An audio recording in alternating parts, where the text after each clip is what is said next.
dipersembahkan oleh. Baik, Pak Ustadz, peran dalam masyarakat tentu dimulai dari skup atau lingkup sosial yang terkecil yaitu keluarga. Nah, bagaimana seharusnya para santri berperan dalam keluarga dan keluarga yang seperti apa sih yang sakinah, mawadah, warahmah sesuai ajaran Rasulullah? Mas Bayu, saya kirim anak saya ke pondok, tentu saya mau anak saya ini baik. Maka setelah keluar dari pondok, anak di rumah supaya orang tua tidak kecewa dan kalian tidak sia-sia tinggalkan keluarga bertahun-tahun sampai ke rumah, jadilah anak yang soleh dan soleha. Itu dulu. Jangan membantah orang tua, jangan sampai menghafal Quran sampai 5 juz tapi mulutnya kotor, mulutnya kasar, mulutnya suka maki, diberitahu ibunya baru 1 kata ibunya keluar, dia sudah 10 kata yang keluar. Anak seperti ini gagal. Karena yang paling penting sesungguhnya Mas Bayu, puncak dari semua ilmu itu adalah akhlak. Nah, ada orang sekolah keluar negeri, berbeda mazhab dengan bapaknya, pulang malah bapaknya dimaki-maki. Hanya karena bapaknya meninggal istrinya dan mau takziah, ceramah di malam hari. Oh ini tidak ada pada zaman Nabi. Dia bantah bapaknya, dia lawan bapaknya dengan kalimat kasar. Saya datangi, kau belajar agama dari mana? Rugi-rugi kau habis waktumu, kau begini sikapmu. Puncak dari semua ilmu itu adalah adab. Kalau kau sama orang tuamu saja kau tidak adab, tidak ada gunanya sama itu ilmumu. Nah ini ketika keluar dari pondok, adik-adik sekalian, ini adik-adikku yang santri yang cantik-cantik dan cakep-cakep, minimal ukuran buat orang tuamu bahagia, tunjukkan akhlak yang baik. Tidak perlu lagi setengah mati ibu bapaknya bangunkan sholat. Karena sudah terbiasa sholat jamaah di pondok, maka bawalah itu. Sudah terbiasa di pondok ngaji, bawalah itu kebiasaan. Dan itu kita sebagai orang tua, melihat anak kita bagus akhlaknya, sopan santun dalam tutur kata, maka dalam hati kita, tidak sia-sia saya mencari nafkah dan membesarkan anak saya. Inilah harta saya yang aku terima di dunia dan insya Allah aku nikmati di akhirat kelak. Itulah anak soleh saudara-saudara. Ya. Ya.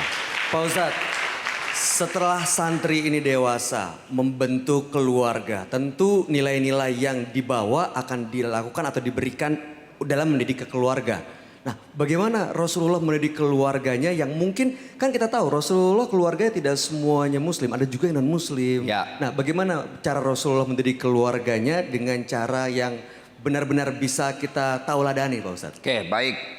Di tengah-tengah kita ada bupati. Yang saya boleh kata ini makhluk pilihan Allah yang terbatas. Kenapa terbatas, Ustadz? Masih muda. Sudah jadi bupati. Rakyatnya lebih 1 juta. Alhamdulillah.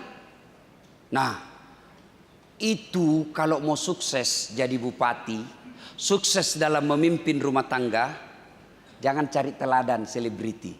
Jangan cari teladan tokoh politik. Jangan cari teladan tokoh-tokoh internasional dunia-dunia. Jangan. Tokoh kita yang kita teladani adalah Rasulullah Muhammad Sallallahu Alaihi Wasallam. Mas Bayu, ini saya kasih tahu. Siapa Ustaz? Nabi itu kepala negara. Betul. Bagaimana beliau membagi waktu? 1/3 waktu beliau untuk umat. Nah, Pak Bupati di Pak Diko ini 1/3 waktu untuk rakyat. Jangan 3/3 seluruhnya untuk rakyat, itu keliru. 1/3 untuk rakyat. Rasulullah 1/3 untuk umat. Dakwah, diskusi, sudah. Yang kedua, 1/3 untuk keluarga. Ada waktu untuk Hasan Hussein. Maka kita kenallah ketika Rasulullah itu sujud, ditungguinya. Nabi selesai sujud, Hasan Hussein cucu beliau selesai di pundaknya, turun, baru Rasulullah bangkit dari sujudnya. Pernah juga Rasulullah itu terlambat pergi sholat jamaah. Kenapa? Rasulullah sebelum pergi sampai ke masjid dihadang sama anak-anak, termasuk ada cucu beliau. Akhirnya lama, sahabat mau qamat, Nabi belum datang. Bilal menyusul. Mana? Oh, Rasulullah lagi bercanda dengan cucu beliau. 1/3 waktu untuk keluarga. Dan yang ketiga, sepertiga waktu untuk Allah. Sepertiga waktu untuk Allah ini yang penting. Untuk memohon pertolongan Allah. Seorang bupati masih muda, pekerjaan banyak. Dan saya bisa bayangkan beban psikologis yang dihadapi Pak Bupati, salah satu beratnya memimpin orang yang lebih tua dari Pak Bupati. Bayangkan kalau kepala dinas kita 50 tahun. Kita 32 tahun. Apalagi kalau kepala dinas kita merasa senior, merasa lebih pintar dari kita. Agak berat menghadapi seperti ini. Tidak mungkin bisa kita dapat petunjuk tanpa konsul kepada Allah. Nah, maka harus ada waktu untuk sholat tengah malam. Nah, inilah spesialisasinya anak-anak santri. Dia selalu dibangunkan untuk sholat tengah malam. Akhirnya apa? Kuat jiwanya, kuat raganya.